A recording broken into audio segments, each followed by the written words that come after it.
All right, ladies and gentlemen. So it's basically been a month since I last recorded a YouTube video, which means I'm clearly struggling to be consistent at showing up, which I honestly I'm not proud of. But I'm working on it. I'm trying to be a lot more um, consistent. But honestly, it doesn't even feel like a month. Like time is flying by so fast, and it's really crazy.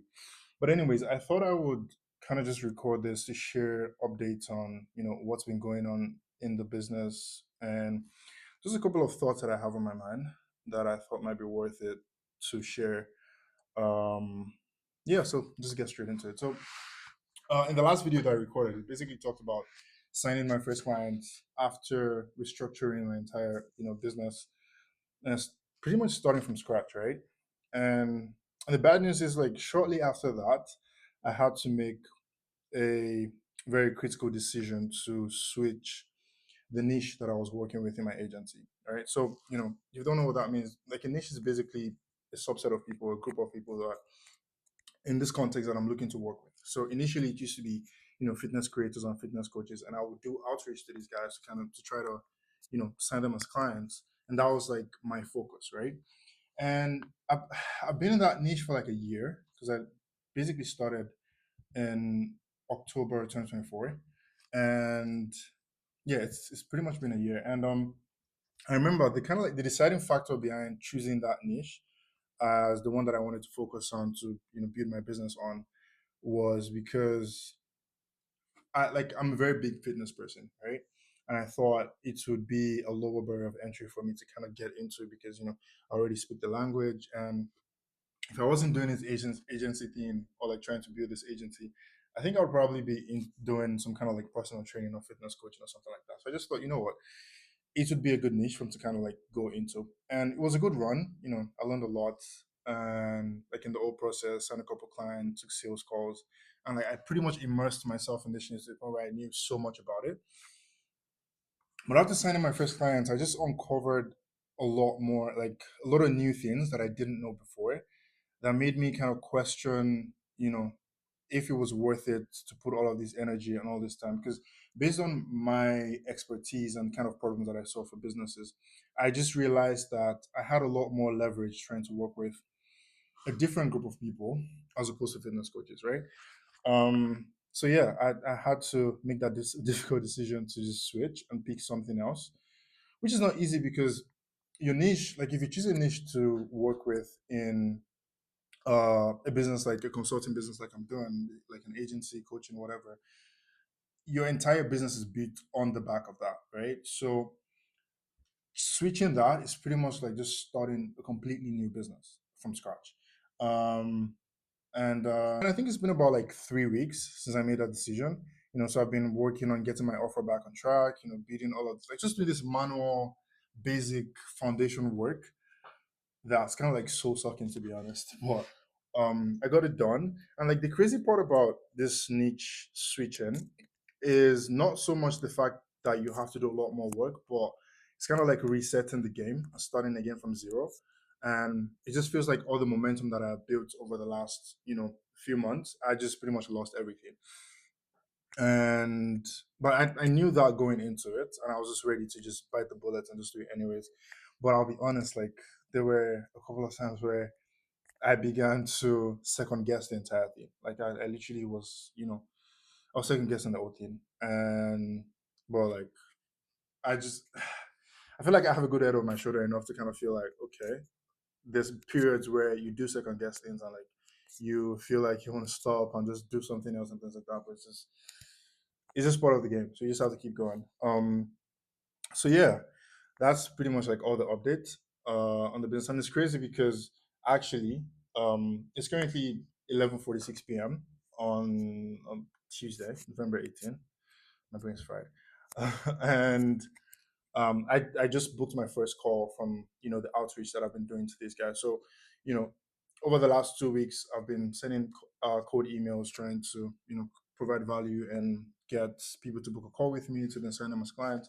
So I actually just booked my first call today, and I've sent over probably like 70 to 80 emails at this point. And it was kind of like a relief, to kind of feel like, oh, okay, we're moving forward. And it's just that tiny sense of progress, that tiny sense of accomplishment is kind of like, okay, yeah, sure, like, we're on the right track here. Now, it doesn't mean I'm going to sign this guy as a client. Like, I'm still understanding the niche, so I'm not really.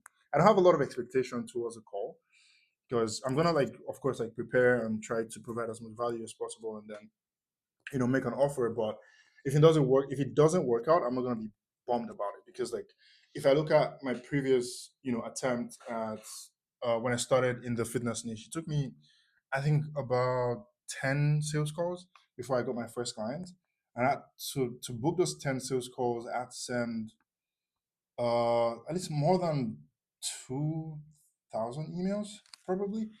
And so yeah, I understand that like it's a numbers game and I'm not expecting to like close a client, but anyways, it's still like a big sense of accomplishment. Like for me, not accomplishment, but like a big sense of progress towards the goal and whatnot. So yeah, that's been pretty much it. And on the other hand, today marks like a year since I started at my 9 to 5. So, I still work my 9 to 5 because I have to survive. And technically it's not a 9 to 5. Like I work from 1 p.m. to 9 p.m., which is crazy timing. But it's also great because it gives me leverage, um, in terms of spending my mornings working on the business and doing a lot more focused work, as opposed to yeah, starting my job at 9 a.m., which would be you know very depressing. Um, but yeah, so today marks like a year since I actually started the job, and it's crazy because I wasn't expecting it because I didn't actually think about it. I logged on to work at 1 p.m. today, and I saw the email, congratulating me for starting a year. And even though it was a good thing, I would say it still kind of like bummed me a little bit because I remember when I started the job. If you had asked me at the time, I probably would have told you that I don't think I would be here for a year, which is crazy. So like that was my first reaction when I got that email. I was like, okay, yeah, I mean, I'm grateful for having a job and whatnot, but yeah, this is not where I thought I was gonna be. But I also understand that like it's part of life. Like it's one sec. Yeah, it's like one of those things where you have an idea of where you want to be, but like it might not necessarily work out that way, right? So I just thought, yeah, that was just like an interesting experience, and I thought about it. Like I spent a couple minutes just trying to take it all in. I'm being like, okay, I'm super grateful, but I hope I'm not here for another year, which is crazy. Um, so yeah, that's been something else that literally came up today. And another thing I wanted to talk about really was it kind of ties back into what I was saying earlier. I got this email from a newsletter that I'm subscribed to, and the email was, I think the title of the email is How to Be Consistent as fuck, I think. Yeah, how to be really consistent pretty much.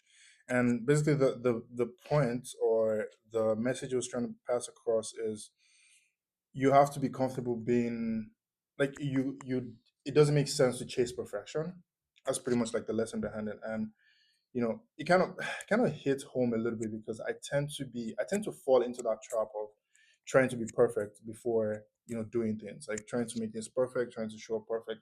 Even with like YouTube, for instance, I would say the main constraint behind not showing up consistently on YouTube is because I'm trying to, like, whenever I think of recording a video, it's like, okay, it needs to be perfect. Like, I have to know exactly what to say. I have to be able to articulate my thoughts. I don't want to make mistakes and like show up. And it's kind of like, I, in the guy's words, he basically said, uh, chasing perfection is almost like a disease because it's just not worth it. And you're better off showing off in an imperfect manner and just like putting in the reps, which inherently you get better with time. And but like there's some things that if you don't put in the volume, it will be very difficult to get better anyways. So it's kind of like it's very counterintuitive to try to chase perfection, especially with things like this. So and something like one of the things like I was saying earlier is like I booked my first call today and I thought about it.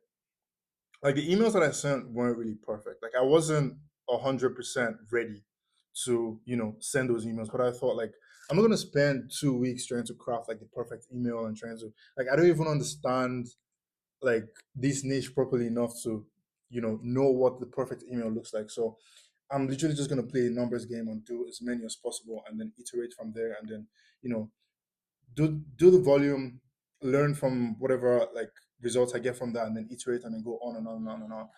So the lesson in there was just like stop trying to chase perfection, like with anything, and that's something I'm really, really, really working on. Like right now, I'm gonna spend it's almost 12 a.m., but I'm gonna spend the next like 2 hours literally preparing for this call and trying to make sure that nothing goes wrong. But then also, I need to be comfortable with the fact that like I'm most likely gonna fuck up tomorrow. Like I'm gonna make mistakes because like it's inevitable. Like this is the first call with this engine I'm gonna have. So that's just something I thought was worth sharing. And if you're watching this, like you might find really valuable. Just show up regardless. Doesn't always have to be perfect. Um, so yeah. And like another thing to bring this point home is I remember like 2 days ago I was scrolling through my Facebook and and I saw a page that I had a long time ago. I'm talking like 2020, 2021. And that was around the time where I actually, discovered this whole world of trying to build a business, trying to monetize attention, build an audience and things like that. And I was putting out content pretty, consistently. Like I was in the trenches of doing that. And I saw some of the posts that I made like 3, 4 years ago. Excuse me. And they kind of like spoke to me a little bit. Like a lot of the posts were talking about, understanding that it's going to be difficult and showing up and doing it anyways. I think there was a post about like being showing up even though it's not perfect. Like all of these things is kind of like I read those and it felt like I was talking like as if I wrote those messages for future me, which I was now looking back and I'm like, oh shit.